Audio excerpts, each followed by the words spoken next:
दो जादुई साड़ी के घर। बहुत समय पहले की बात है। किसी शहर में पार्वती नाम की एक औरत अपने बेटे दीपक और बेटी छाया के साथ रहती थी। दीपक एक कंप्यूटर ऑफिस में काम करता था और छाया अभी कॉलेज की पढ़ाई कर रही थी। सब कुछ लगभग ठीक ठाक चल रहा था। फिर एक दिन पार्वती अपने बेटे से कहती है, बेटा अब मेरी उम्र हो गई है तो मैं सोच रही थी क्यों ना तुम्हारी शादी करवा दूं। घर में बहू आएगी तो मुझे इन कामों से आज़ादी मिल जाएगी और वैसे भी मरने से पहले मुझे अपने पोता पोती को भी तो खिलाना है। माँ, आप ये कैसी बातें कर रही हो? मरे आपके दुश्मन, और रही शादी करने की बात तो मैं तैयार हूँ शादी करने के लिए।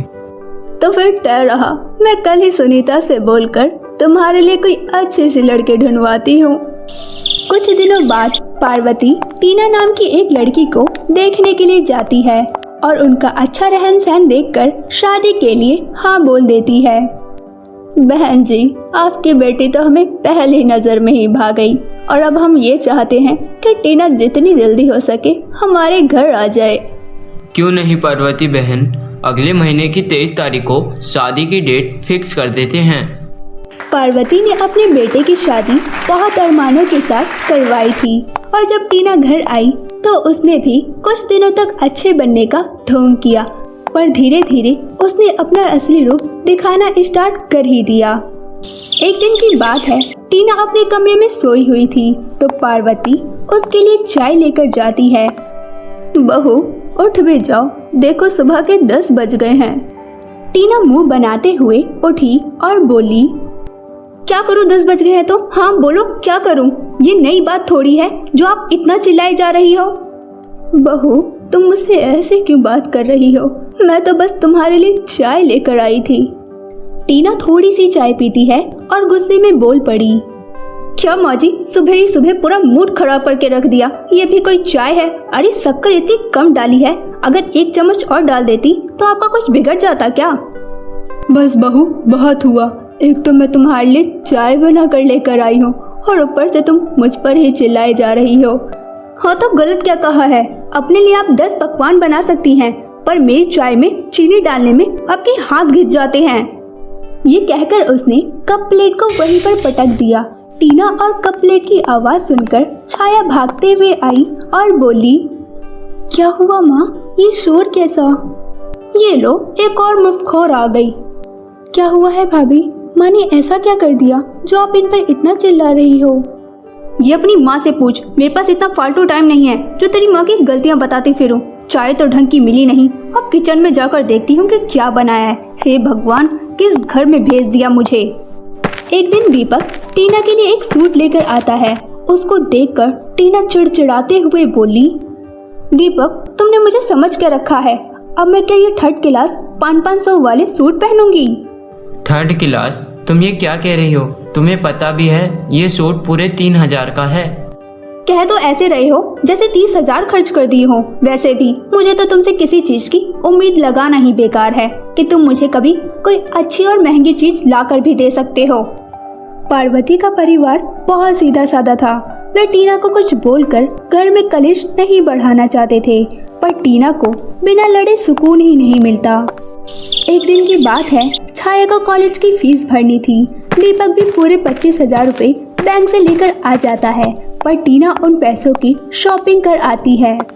जब दीपक ने टीना से इस बारे में पूछा तो वह गुस्से में बोली, अब क्या मैं तुम्हारी बहन के लिए अपने अरमानों का गला घोट दूं? हे भगवान, थोड़े से पैसे क्या खर्च कर दिए, इतना सुनाए जा रहे हो। पर टीना, तुम्हें तो ये पता ही है कि ये पैसे छाया की फीस के लिए थे। अगर मैंने खर्च कर दिए तो क्या हो गया? और वैसे भी अपनी बहन के लिए जो तुम 25,000 रुपए वेस्ट कर रहे हो ना, वो तो पढ़ाई के बहाने बाहर आवारा लड़कों के साथ घूमती रहती है। टीना, तुम्हारी हिम्मत कैसे हुई मेरी बहन के बारे में इतना बुरा बोलने की? मैं अपनी बहन को अच्छे से जानता हूँ। मुझे मत बताओ कि वो बाहर क्या करती है। मुझे तो पता ही था, अगर मैं तुमसे ऐसा कहूँगी तो मेरे ऊपर ही भड़कोगे। मैं जानती हूँ कि मैं जवान की कड़वी हूँ, पर इसका मतलब ये नहीं कि मैं छाया के बारे में इतना गलत बोलूं।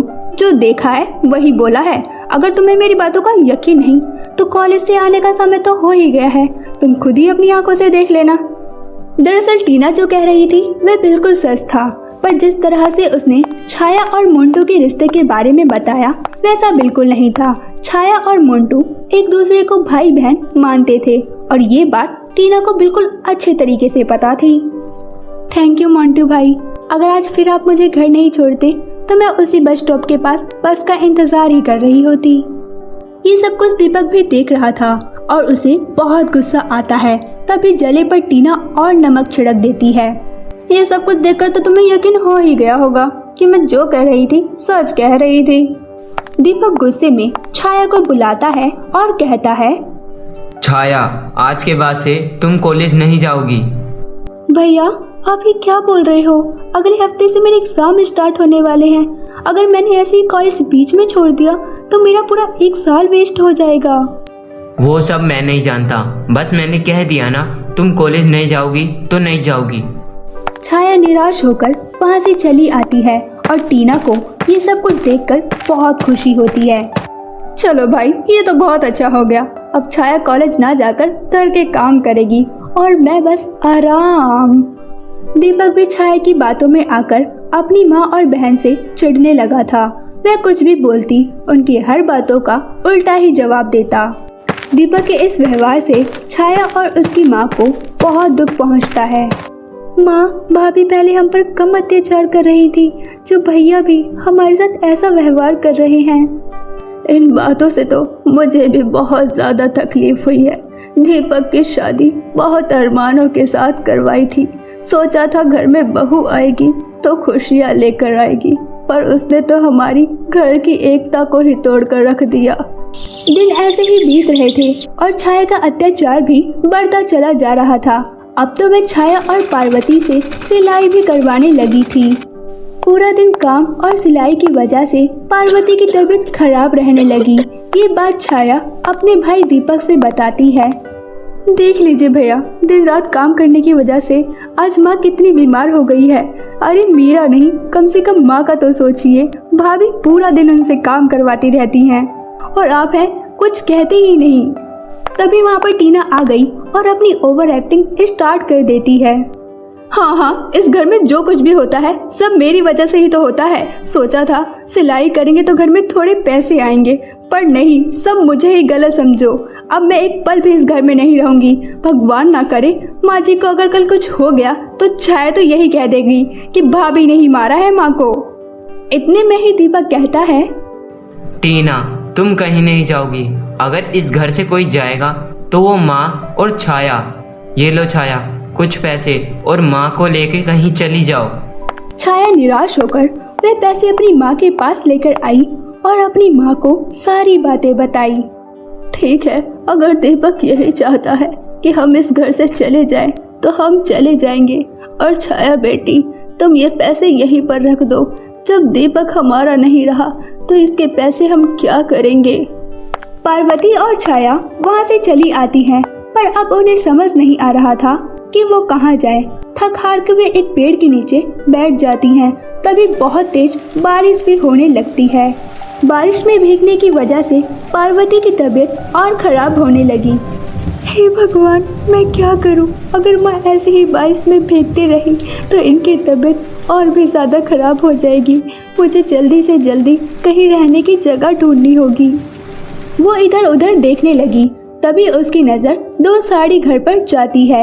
वह भागते हुए वहाँ गई और बोली, अरे ये कैसा अजीबोगरीब साड़ी का घर है।